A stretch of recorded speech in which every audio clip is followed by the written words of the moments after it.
Vakfa Karwana Ümîdê li tevahiyê Dinyayê û li Tirkiyeyê alîkariyê xwe berdewam dike. Serokê Giştiyê Karwana Ümîdê Cengiz Kurtaran beyana da û got ku di heyama vîrusa koronayê de jî em nesekinînin û me alîkariyê xwe berdewam kiriye.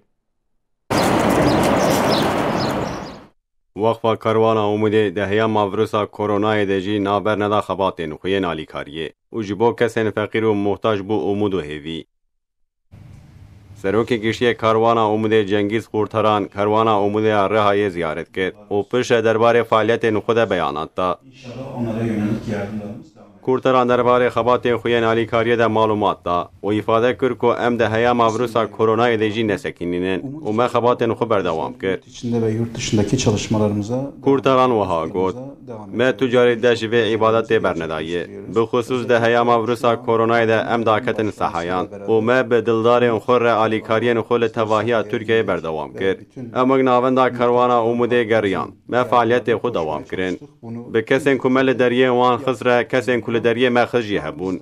Em hewla xwe hêvîbûna xwe ji bo kesên feqîr û muhtaç berdewam dikin. Di heyama vîrusa koronayê de qedexeya derketina derve hebû. Di vê heyamê de jî em nesekînin û me alîkariyê xwe dewam kir. Me jî gelek kesên muhtaç, feqîr, êtîm û madûr re alîkarî kir. Xwedayê Teala xêra her kesî qebûl bike û qat bi qat ez ji wan mezin bike. İkinci bölge koordinatörlüğümüzü yapan Kurtaran derbarê koordinatorê Herêma Duyemînê Karwana Ümîdê Seyfettin Gündüzê ku wezîfe dewr kirî de jî axivî û got ku ji bo temamê xebatên wî Xwedayê Teala jê re razî bi û em jê re teşekkür dikin. Kur'an-ı Kerim inşallah yolunuzu aydınlatır. İnşallah.